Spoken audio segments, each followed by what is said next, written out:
Let's bow in prayer as we come to God's word together this morning. May the words of my mouth, the meditation of each of our hearts be found acceptable in thy sight, O Lord, our strength and our Redeemer.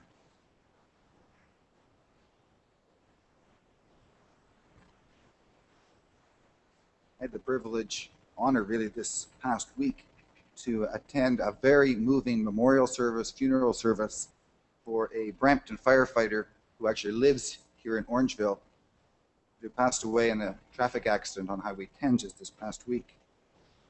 Howie was also one of the lead pipers in the Sand Hill pipe band that always leads in our Remembrance Day services here in Orangeville as well. And so I had come to know him at least a little bit in that pattern. Orangeville Baptist Church was the location for the funeral, for the memorial service. It was jam-packed. I'm not sure how many people that sanctuary seats, but it must have been 750 people. Many of whom, the majority, were firefighters and emergency service personnel, police, standing together with that bond that unites those emergency service workers in such an amazing way. A number of things really stood out to me as I sat in quietly on that memorial service. The first was based on something someone said to me afterwards as they looked around all these blue uniforms of the firemen and the emergency service personnel that were there. And they said, isn't that what the church should be all about, where we stand together, connected and supporting each other in our times of difficulty? And I couldn't have agreed more. But the other thing that stood out was something that the young chaplain of the Brampton Fire Department said in his homily, in his words of hope, as it was entitled, as he shared together from his own heart to the family. And he asked a rhetorical question to everyone there, particularly to the brothers and sisters within that emergency personnel world. He said, how should we live our lives in light of the loss of this good colleague? How should we live our lives in a way that celebrates our connection to him and our celebration of all that he was? It was clear as a number of spokesmen talked about their colleague, their comrade, that he was obviously a man who lived with great passion. He was a passionate firefighter. Clearly we heard those that served together with him about his passion for over 20 years of serving the community to the south of ours in Brampton. He was passionate about his recreational pursuits. Clearly, from what the stories that were told, he was a very serious fisherman, loved to take his family out. He was passionate about that recreation. Part about Howie that I knew, a little bit at least, was he was very passionate about his Scottish heritage. Playing the bagpipes, which he did as one of the lead pipers in the Brampton Fire Department, pipes and drums, and also more locally here as one of the lead pipers in the Sand Hill pipes and drums that takes part in our annual Remembrance Day services. How he was always front and center with his passion for his love of Scottish music and the bagpipes in particular. The chaplain for the fire department from Brampton said, perhaps the best way for you, and he was talking particularly to Howie's colleagues, to celebrate the life of your colleague would be to celebrate your own passions in your own life with all your energy, just as he did. I don't think I'd ever heard it put quite that way in a funeral homily. The best way to celebrate the life of your colleague is to live your life with the degree of passion and the degree of energy that he lived his life with. The amazing thing when you think about that challenge in that homily was that is exactly what Jesus taught his disciples to do with respect to his life here on earth. In John chapter 10, we hear these words of Jesus that sound so much like the words of the Brampton Fire Department chaplain the other day. I have come that you may have life, and you may have it abundantly. I have come that you may have life, and you may have it with passion abundantly. In the Gospel of John, the first encounter that Jesus has in his earthly ministry with the wider world is at a wedding feast. It's the only place that this story is told among the four Gospels.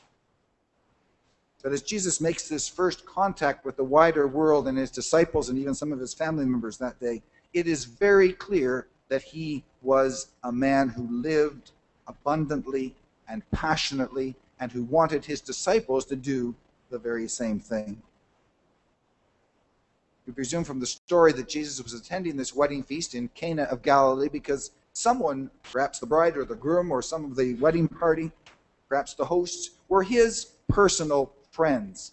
So he was at home with friends when he was at that feast today, not center in any kind of special way, but he was simply a participant at that wedding feast in Cana that day. When suddenly the word came, very upsetting word obviously, the wine has run out. And the first person that heard about this brought the message to Jesus, his own mother, Mary. And she says to Jesus, if we paraphrase her this day, do something, son. Do something. I know you have special powers. I'm beginning to understand who you are. Do something. We've got a real crisis going on here. Jesus had a choice. He looked around him and he saw there were at least 6 large jars of water holding maybe 20 or 30 gallons each. He could have chosen to just let the crowd get by. He could have said to his mother, Mother, there's a lot of water here. I know the wine's run out, but everybody will make do. They've had enough wine today already, probably. Just let them have the water. Let them get by. Or he could have said, we'll do something really amazing here. That's what he opted to do. He opted not just to allow his friends, his disciples, those who were at that wedding, the bride and groom, just get by, just settle for the least, settle for water. Somehow, miraculously, by his power, that his disciples, even his family and those around him were just beginning to appreciate. Somehow, miraculously, he doesn't opt just to get by, to do the very least possible. He acts in abundance. Miraculously turns those 3 jars of huge amounts of water into wine, and not just any old wine, the story says, but he turns that water into the very best wine. And everyone is remarking around the party, isn't it amazing how you kept the best wine till the last? But really what this is all about is Jesus and not the wine. It's about Jesus saying to those who were following him, I am about not just getting by. I am about abundant living, abundant provision by the grace of God. I am about passion. I'm about living according to the grace of God with abundance, with passion. It's no wonder that in the Natural Church Development, NCD, Congregational Health Assessment Program, which we've looked at over the years, that one of the key features of a growing and a healthy church that has been identified by that survey is something called passionate spirituality. Not just getting by with religious attitudes, but that assessment has identified passionate spirituality as a key facet of a growing and a healthy church. Well, that's exactly the way Christ intended his church to be. Because he is not about a spirit of just getting by. He is about a spirit of abundant living, as he touched that water and turned it into the very best wine imaginable. Jesus in his life, particularly in his ministry, was about the spirit of vitality, about zest for living, about the very best of life, the very best wine possible. Last night, those of us at Tweedsmuir and some friends from around the community hosted a wonderful celebration of the life and the poetry of Robbie Burns. And I think quite appropriately so here in Tweedsmuir Church, here in the Church of Christ.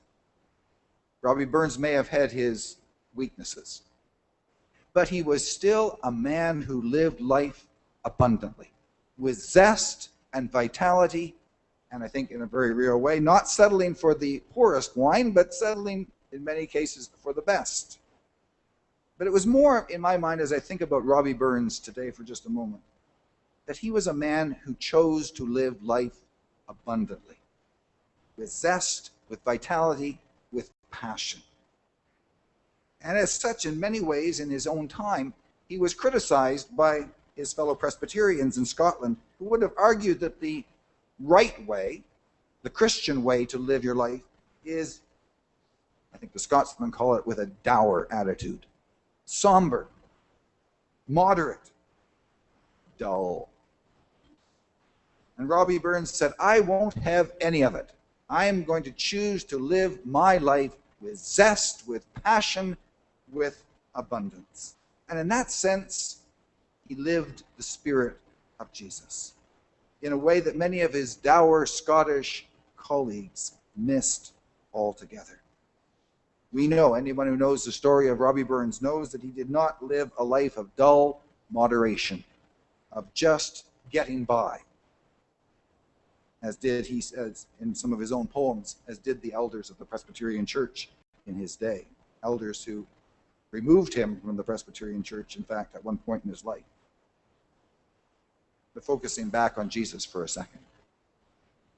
Jesus did not live his life in a dull, boring, monotonous fashion either. In fact, he lived his life with abundance, with zest, to a point that he was criticized in very much the same terms as was Robbie Burns in his own day. Religious leaders heard about Jesus and they said, he is a wine bibber. He hangs out with sinners. He hangs out with publicans. He hangs out with lepers and outcasts. What is he about? He is not being a good Jew with this behavior. And many condemned Jesus in his life and ultimately condemned him to a cross because they couldn't understand Jesus' choice to live life abundantly, with zest, with passion, with joy, when they wanted to live it by rules and limitations, dull, dour lives. Jesus said, no, I will have none of it. I agree with what you've said. I will not be dull. I will not be monotonous. I will not be boring. I will live with zest. I will live with love. I love those outcasts. I love those lepers. I love those sinners. And I would draw them to my heart. I draw them to my bosom as a hen draws the chicks to her side. The current moderator of the Presbyterian Church in Canada, Reverend Dr. John Vissers, a good friend of mine, writes in this month's Presbyterian Record of his recent trip to Malawi, West Africa. In his story, in the pages of the record, and I encourage you to read it if you have the chance, he describes his visit to a passionate church in the Presbyterian Church in Malawi. A church that is alive, a church that is growing, a church that is making a real difference in people's lives individually, but also making a difference in their lives as a whole nation. Malawi is one of the most peaceful, developing nations in all of Africa, to a large extent because of the witness of the church in that nation. It's a church that is not content, according to the report that John brings in the record, with just getting by. It's a church that seems to be hungry for the very best wine of the grace of God. Let me read just a little portion of John's report. I trust you can catch the sense of this as a passionate church, a church that is living not in just getting by, but a church that's living in abundance. John writes, we were deeply impressed by the vibrancy of the church in Malawi, as well as by the beauty of the land and the richness of the culture. The church is alive and it's growing numerically and spiritually. It's an Acts 2 church, a church where the Lord is adding to their number daily those who are being saved. The churches are full. They have lots of young people. The ministers are busy preaching and teaching and celebrating the sacraments and performing funerals and weddings, while dedicated and able elders run the churches. In short, the church has many challenges, but it is flourishing. There are many reasons for this. One is that the structure of the church in Malawi fits the gospel to the African society, unlike in the West, where society is at odds with the church. The message of the gospel resonates powerfully with people who are experiencing real issues in their lives of life and death, and on a daily basis, their Christian faith is being tried, and it works. That's a passionate church. That's a church that is living as Christ intended his body, the church, to live, with passion, with zest, with abundance in the grace of God poured out upon his church by his Holy Spirit. A church that longs for Christ, who longs for his church, as in Malawi, but here in Orangeville as well, to be nothing less than the abundant, living image of his glory. Living abundantly, with love, with life, to the praise and honor of his holy name. May we be, by God's grace, by God's Spirit, that kind of passionate church, vibrantly living to the praise of our God. Let us bow in prayer together.